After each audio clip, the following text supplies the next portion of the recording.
پانچویں رکوع میں ایک مکالمہ آ رہا ہے دو اشخاص کا۔ ایک شخص وہ ہے کہ جس کو اللہ نے دنیاوی نعمتیں جو بھی اس دور کی تھیں بھرپور دی ہیں، مادی وسائل بھرپور دے رکھے ہیں، اور وہ اس قدر اس کا معاملہ ٹھیک چل رہا ہے کہ ہوتے ہوتے اس کی نگاہ اب اللہ کی طرف سے ہٹ کر ان مادی اسباب و وسائل ہی پر جم گئی ہے، اس کا توکل اور اعتماد اسی پر قائم ہو گیا ہے۔ ایک دوسرا شخص دنیاوی اعتبار سے مرفع الحال نہیں ہے، اس کے پاس دولت نہیں ہے، دنیاوی چیزیں نہیں ہیں، لیکن وہ اللہ تعالیٰ کی معرفت اسے حاصل ہے۔ وہ اس دولت مند آدمی کو کوئی نصیحت کرتا ہے کہ تم اللہ کو بھول گئے ہو، تمہیں چاہیے کہ ان تمام چیزوں کے اوپر جو بھی اللہ نے تمہیں دی ہیں اس کا شکر ادا کرو، اس کا حق ادا کرو۔ لیکن اس نے اپنے گھمنڈ میں آ کر اسے بہت تلخ جواب دیا، میرے پاس یہ سب کچھ ہے تو گویا کہ میں اللہ تعالیٰ کا لاڈلا ہوں، چہیتا ہوں، تم جوتیاں پٹخار رہے ہو، تمہارے پاس کچھ نہیں ہے، تمہاری کوئی حیثیت نہیں ہے، تمہاری حیثیت ہی نہیں ہے کہ مجھے تم واعظ بھی کہو۔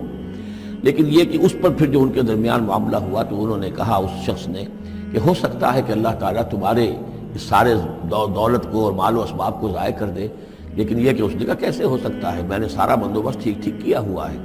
بہرحال نتیجہ یہ نکلا کہ اللہ تعالیٰ نے اس کی اس پوری دولت کو ایک طریقے سے ضائع کر دیا، اور پھر وہ اپنے ہتھیلیاں ملتا رہ گیا، کف افسوس ملتا رہ گیا، اور اس نے کہا ہائے کاش کہ میں نے اپنے رب کے ساتھ شرک نہ کیا ہوتا۔ حالانکہ اس پورے رکوع میں کہیں کسی دیوی کا، دیوتا کا، کسی اور الہہ کا کوئی ذکر نہیں ہے۔ تو اس رکوع میں سمجھنے کی بات یہ ہے کہ ایک شرک ہے مادہ پرستی کا شرک، مادی اسباب و وسائل پر اتنا تکیہ ہو جائے، اتنا توکل ہو جائے، اتنا اعتماد ہو جائے کہ پھر اللہ تعالیٰ کو انسان بھول جائے، مسبب الاسباب پر سے نگاہ ہٹ جائے، اور وہ سمجھے کہ سارا اعتماد اور توکل میرا ان مادی اسباب و وسائل پر ہے۔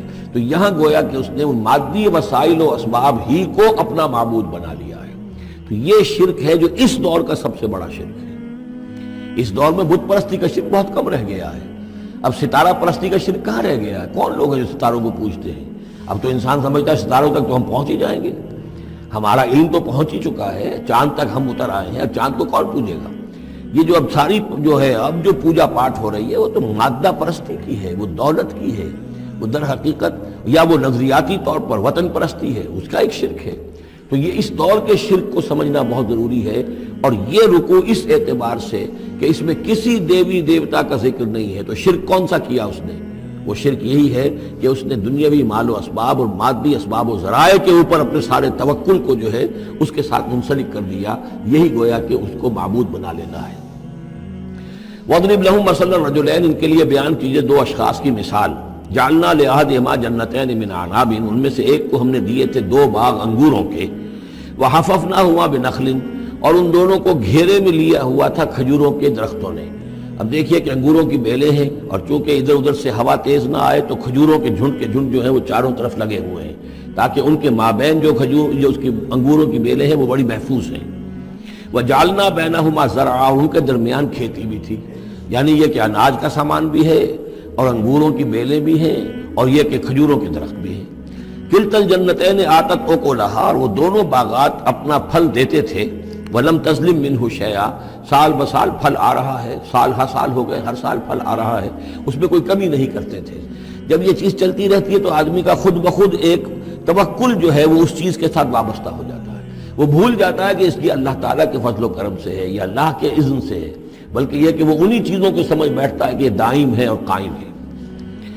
وَفَجَّرْنَا خِلَالَهُمَا نَهْرًا، اور ہم نے ان کے مابین ایک نہر بھی نکال دی تھی، آب پاشی کا بھی پورا نظام موجود ہے۔ وَكَانَ لَهُ ثَمَرٌ، اور اس کے میوے بھی تھے، یعنی یہ بھی تھا کہ باغ جو ہے پھلا ہوا، اس وقت انگور بھی ہیں اور کھجور بھی جو ہے درخت جو ہے لدے ہوئے ہیں۔ اور ایک اس کا مفہوم یہ بھی ہے میرے نزدیک جو زیادہ راجح ہے کہ اس کو اولاد بھی اللہ نے خوب دی تھی۔ جیسے درختوں پر پھل لگتا ہے تو انسان کے لیے اس کی اولاد جو ہے اس کے پھل کی حیثیت رکھتی ہے، تو گویا کہ اس کو اولاد بھی ملی تھی۔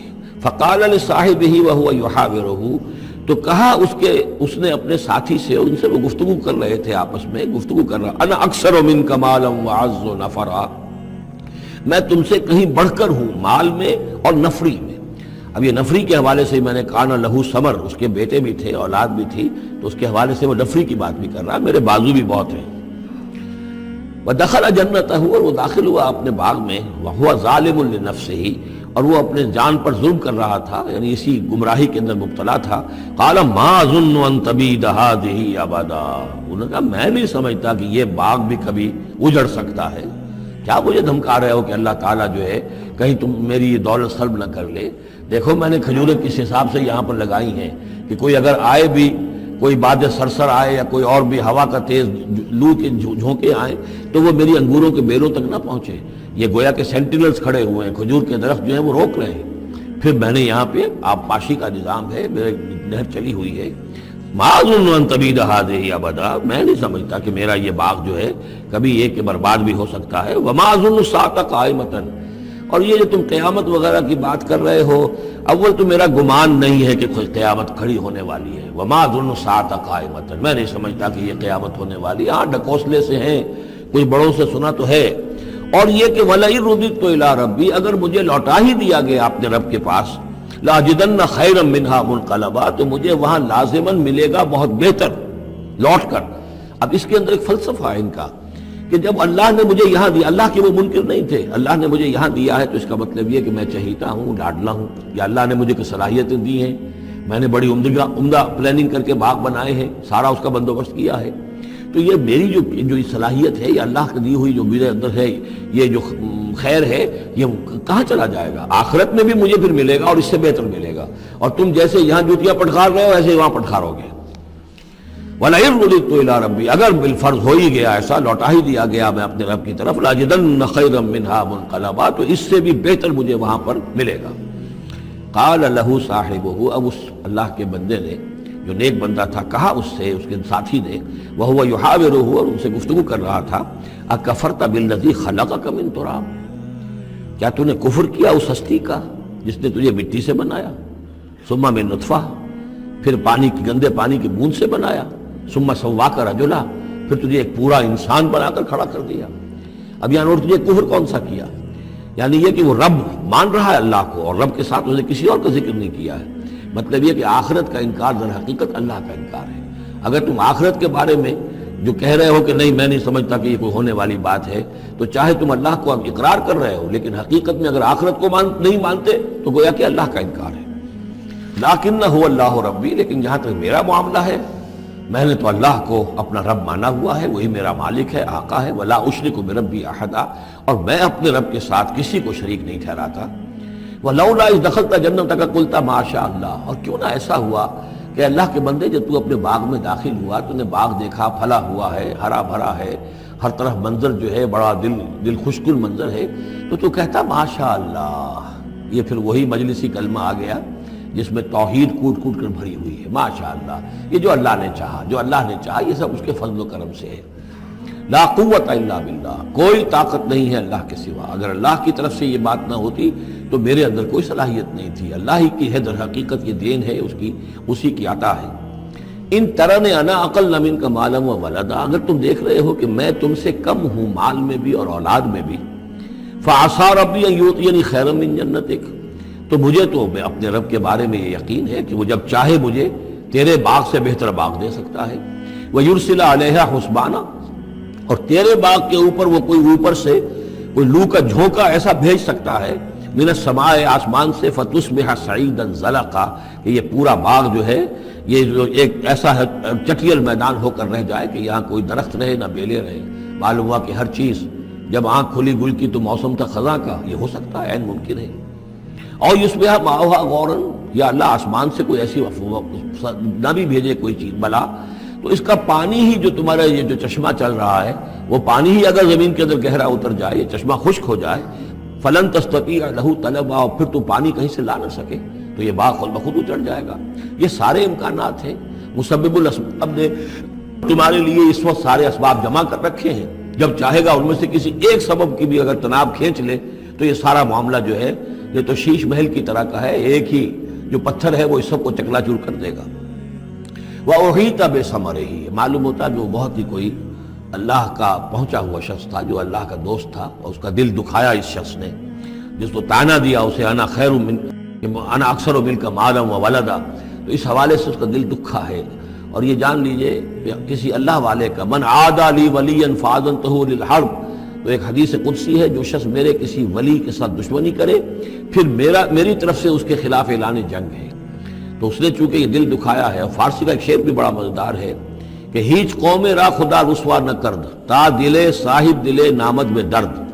کسی صاحب دل کے دل کو ٹھیس لگتی ہے، درد اس کے اندر پیدا ہو جاتا ہے، صاحب دل ہو، اللہ کی محبت اس کے دل میں ہو اور اسے ٹھیس پہنچے، تو تا دلے صاحب دلے نامد میں درد ہیچ قوم را خدا رسوا نہ کر۔ قومیں بڑی رسوا ہو جاتی ہیں کسی ایک اللہ والے کی کہ دل جو ہے اس کی دل کو اگر تکلیف پہنچے تو وہی تب ثمرہ ہی، اس کا سارا ثمر سمیٹ لیا گیا۔ اللہ تعالیٰ نے جو کچھ اس کو دیا تھا وہ سلب کر لیا، باغ بھی ختم ہوا، اولاد بھی ختم ہوئی۔